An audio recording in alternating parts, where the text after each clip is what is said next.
പ്രിയപ്പെട്ടവരെ, 42-ാം വാർഡിൽ ഇന്ന് നമ്മളിരിക്കുന്ന ഈ കടൽമുറ്റം പാർക്ക് അത് അത്ഭുതകരമായ ഒരു വികസന പദ്ധതിയായാണ് ഞാൻ ഇതിനെ കാണുന്നത്.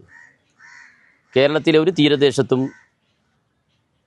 CRZ നിയമം നിലനിൽക്കുന്നത് കാരണം ഒരു നിർമ്മാണ പ്രവൃത്തിക്കും സർക്കാർ ഫണ്ട് അനുവദിക്കില്ല എന്ന നിയമം നിലനിൽക്കുമ്പോൾ തന്നെ അതിനെ മറികടന്നുകൊണ്ടാണ് ഈ കടൽമുറ്റം പാർക്ക് മനോഹരമായ രീതിയിൽ ഈ പ്രദേശത്തെ പാവപ്പെട്ട മത്സ്യത്തൊഴിലാളികൾക്ക് കാറ്റുകൊള്ളാനും വിശ്രമിക്കാനും കുട്ടികൾക്കും സ്ത്രീകൾക്കുമെല്ലാം വന്നിരിക്കാനും കഴിയുന്ന രീതിയിൽ ഞങ്ങളിവിടെ നിർമ്മിച്ചത്.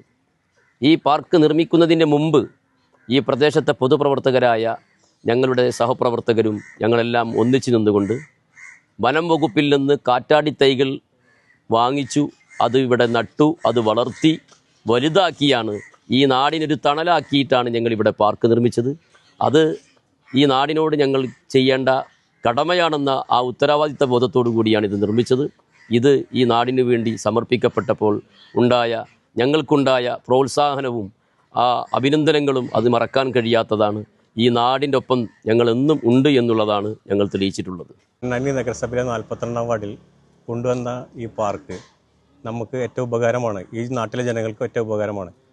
വൈകുന്നേരങ്ങളിൽ കൂട്ടുകാരും മൊത്തം ഫാമിലിയും കുട്ടികളുമായി വന്നിരിക്കുവാനും എല്ലാത്തിനും കാറ്റ് വളർന്നിരിക്കാനും എല്ലാത്തിനും ഭയങ്കര ഉപകാരമാണ് ഈ പാർക്ക്. പൊന്നാനി തീരദേശത്ത് വേറൊരു പാർക്ക് ഇതുപോലത്തെ ഒരു സംവിധാനം വേറെ ഇവിടെ ഉണ്ടായിട്ടില്ല എന്നാണ് എൻ്റെ ഒരു അനുഭവത്തിൽ. കുറേ കാലങ്ങളായി ഞാൻ ഇവിടെ ഉള്ളതാണ്.